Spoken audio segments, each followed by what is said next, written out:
You're listening to 247 Real Talk. Welcome. I'm your host, Julian Perry, and it's a pleasure to be here with you once again. Hope you had a great week, and here we are on another discussion. Something I'm going to call, I guess, for this week and next week, Election Watch. Depending on the schedule on Mogul TV, this might air after the elections, but I'm hoping that we get at least one episode in before. So sit back, relax, grab yourself a cup of coffee, or if it's night, a cup of wine, and I'll be right back.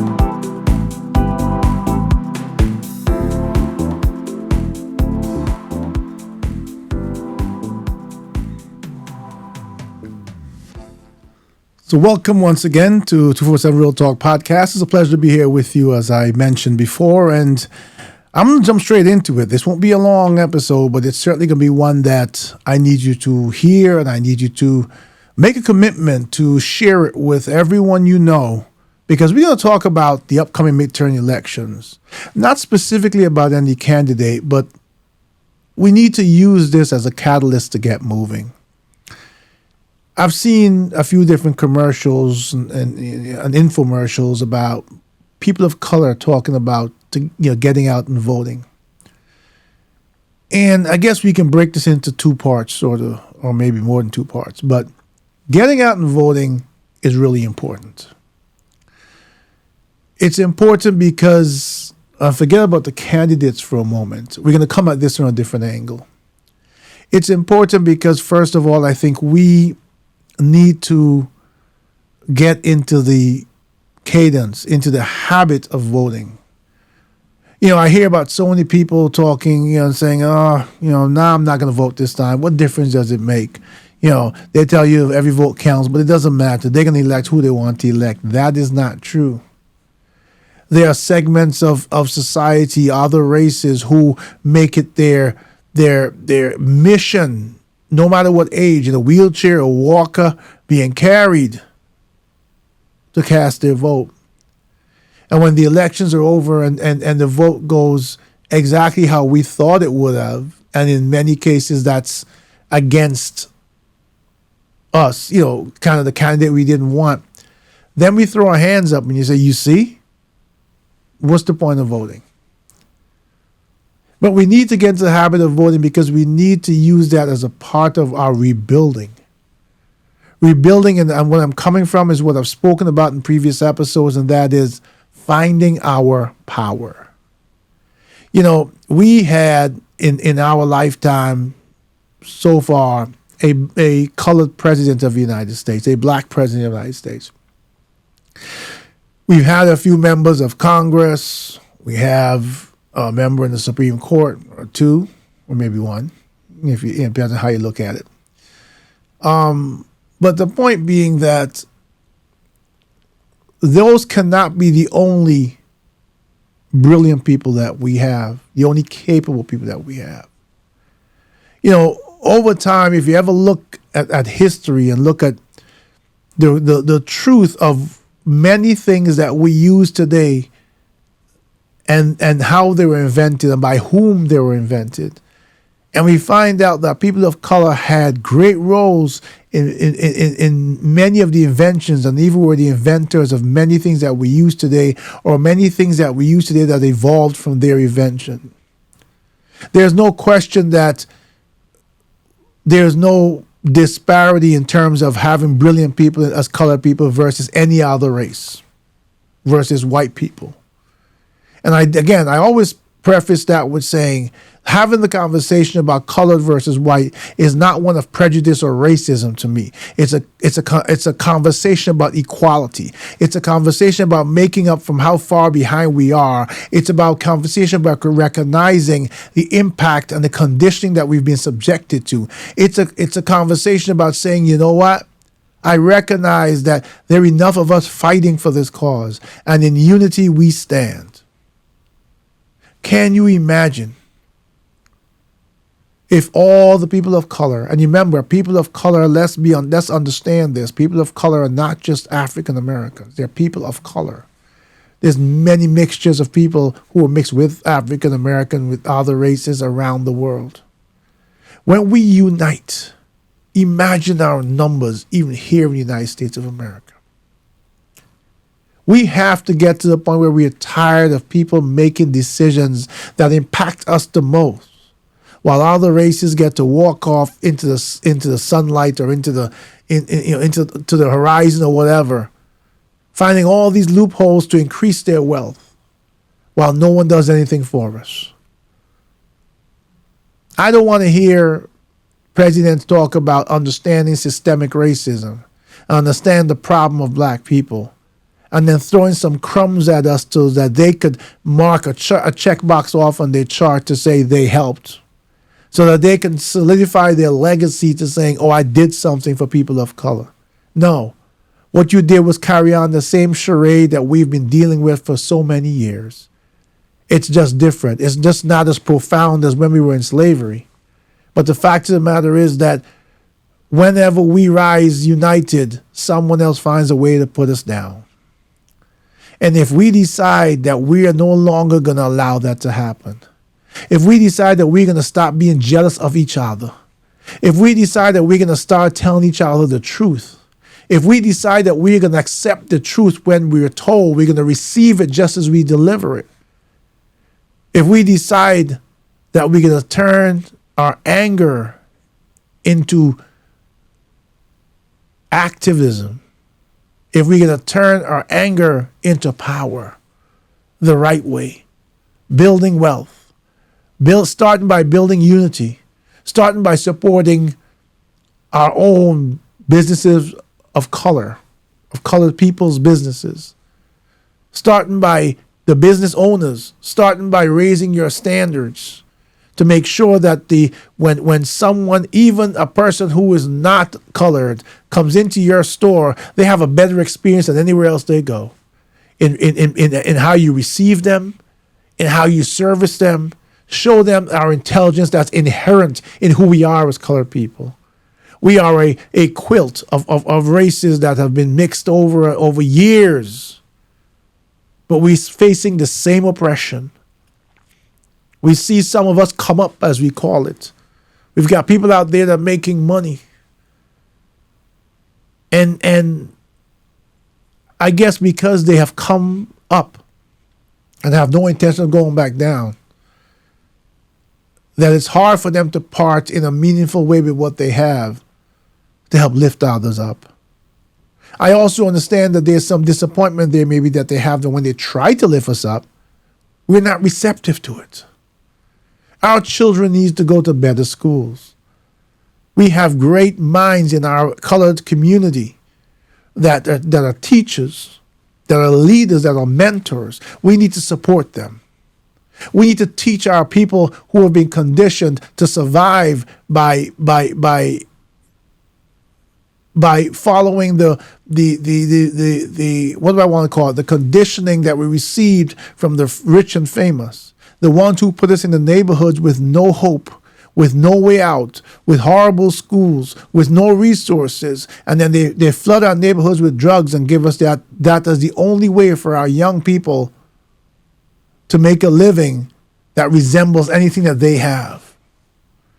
We see in New York here, we see a lot of shootings. It's happening every day. And almost every other day, there's a kid getting shot outside of school here.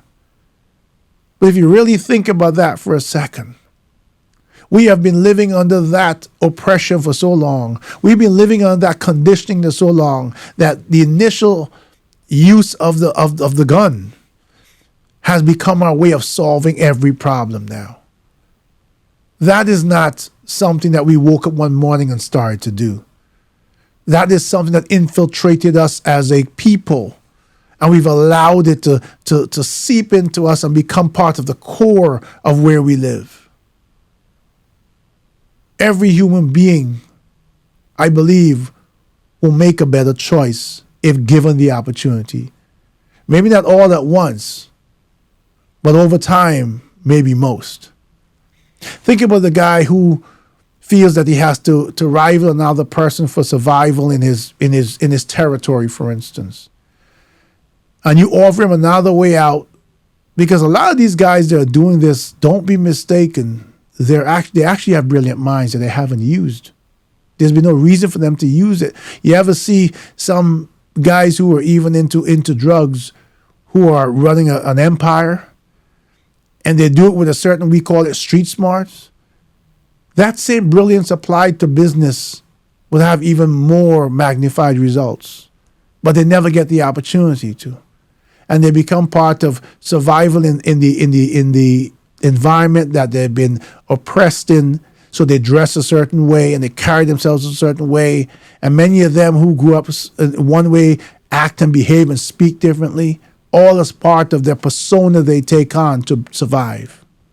But imagine someone who you say, look, you could make $1 million tomorrow selling drugs, but you know what?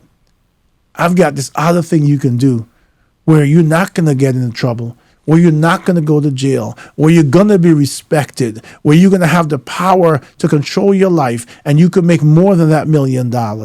Join this cause. Let us show you how. Give us one chance. And if we ask them to give us a chance, then we, the rest of our community, have got to stand up and lift them up. Well, every time you stand up, some are going to fall. That's the price of crawling your way out from where you are to where we need to be. As we think about the elections coming up in 2 weeks, look at the fights that are going on. Look at the races that are going on, and really think about how many of those contests are about us. Really think about, when the dust settles, no matter who wins, Democrat or Republican, how much are colored people going to benefit from this? We're not. Because the issues that they're fighting over are their issues of choice. Issues that people of wealth have. Imagine the whole Roe versus Wade issue. Okay? And I've said it before on my show that I don't have much to say about it, because I think a woman has a right to speak out. As far as I'm concerned, only women should be allowed to make that decision. Not because, we're not some small part of it, but the point is, it's their bodies. We've got a bunch of fanatics in men and judgmental men around the country making a decision for women. This is one time where women, you do have women too on both sides of this, the Roe versus Wade issue. So why not let them solve it? Because when women speak to women, maybe the women will come to a compromise that men can't think of. But when you think about it again, look at what happens in this country. One part of the country that has power, that has wealth, determines the fate of everyone else. And what do they do when we don't agree with them? They make laws that will even incarcerate us for making a decision about our own lives. Imagine, I want you to think about, go do research and understand, people of color, what percentage of the population we command, what percentage we possess. There are enough of us to influence every single election in almost every single state, minus a few. And that means that we have a voice in a national debate, but we choose not to unite enough to use that voice. A time is going to come when, if we don't stand now, we're going to regret later even more than we regretted before. We've been through a lot. We've survived a pandemic. We've survived the losses of loved ones to something that we couldn't even understand, something that we had no cure for or treatment for at one time. We are hardened by our past, and we are hardened by the last 3 years. We are battle tested, and we are ready for this battle. The worst enemy we have is ourselves. We can't forgive each other for small indiscretions. We can't look past things that we've done in the past. Other races unite. It's amazing to see other races who have so many differences stand together when the cause is for them to gain power. Could you imagine one day looking at the Senate, looking at Congress, and seeing at least 50% of each of those chambers all colored people? Think about, and I'm not talking about just Democrats, in the Republican Party as well, because there are colored Republicans out there. My point is, when you've been through the battle, you should be represented as part of the society. We have very little representation that makes a difference. And those that we do have in Congress and Senate are more now in a battle to maintain the status that they have. And to be honest with you, I've said it before, even with the student loan issue, I want a president who says, whether I win or lose, my legacy is going to be that I did the right thing for the people. I've already laid out here, many other podcasts have talked about the perils not only of student loans, but the injustices that were done that have left so many people in precarious positions, especially when they restart in January, of losing their homes. Okay, who's taking into consideration the family that now has to pay back student loans, but one breadwinner died from COVID? Okay, telling someone that they can apply for an income-driven plan when the plan is not only doesn't work, it's not fair, but even then they can't pay that. Maybe they have 3, 4, 5 children, and it was okay when they had a breadwinner who was making 3 times they were making, and now that breadwinner is gone, and their only focus each day is survival. And I understand that. That's a powerful thing, survival. Because many people that I reach out to really in their core battle with why they're not more proactive in our journey to stand united. And that's because they deal with the major distraction every day of survival. When you look at your children and realize that I can't get involved in activism because I've got to go to my second and third job because I can't come home and see my children hungry. When you look at the threat that your landlord is banging on your door and wants to get the sheriff involved to kick you out on the street because you lost that breadwinner and all they're concerned about is greed. Mind you, you might have lived there for 10 years and paid them their rent on time. They've made tons of money on you. Yes, they have expenses. But what happens to a family when you kick them out the street? And then here comes the federal government. Here comes the federal government. The one institution that's supposed to be for the people, by the people. And they're the most aggressive collection agency there is.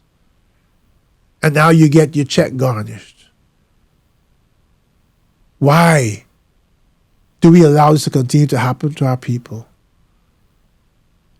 It's also the reason that we need to understand why our people are so bitter. They're bitter because they're beaten down. Because every time they're victims, their struggle becomes greater. Because many times when we do get people who have the opportunity to lift us up, they go off and join the lifestyles of the rich and famous. And then they act and they speak around us and they want our support. And I got to tell you, they want our support. But you know what's even worse? We give them our support. I'm not going to call names because people have different issues and different scenarios. But we need to start supporting people who support us. We need to start supporting people who understand our struggle.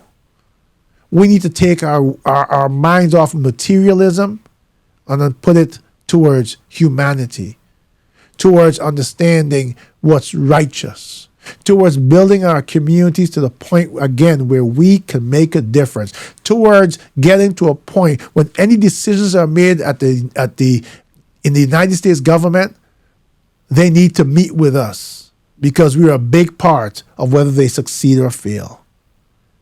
You think about the colored people around this nation, how much money we spend.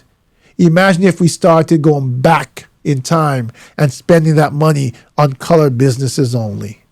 Not because we are being racist or prejudiced, but because we decide to make a universal stand to support our own since no one else does it. We leave our houses every day and we go to, or wherever we go shopping, and we go to businesses that are not owned by our own.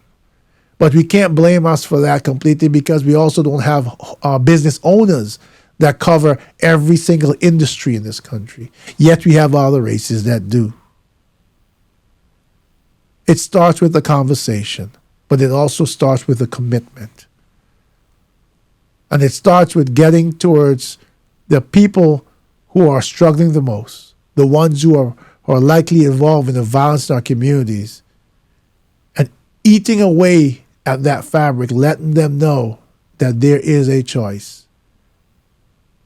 I believe why this has failed so many times, because we tell them there's a choice, but the choices we show them don't compare to the momentary glory that they feel living the life they do. I'm going to ask you again, looking at you right through this camera, that if you yourself can't do it right now, to mark it down on your to-do list as a priority to become part of this movement. I'm going to ask you to take this podcast and put it on your Facebook, put it on your Instagram, put links to it, share it to as many people. If we can get this message out to 100,000, 200,000, 300,000 people, and then we daisy chain it so those people share it, you ask them to do the same thing. Think about the difference you can make. It's great for the support I get, and it's great for you, and I feel very honored to look at the numbers and see people listening to me every week. But it can't end there. I don't have the reach to your people, to your friends, and their friends' friends. And they may be looking for this exact conversation to become part of something. Share it so one day we can be a part of it. As I continue on to next week's episode, we'll look at what's going on in the election race, and we'll talk some more about it, because there's a lot more to talk about. But let's start here. Let's start now.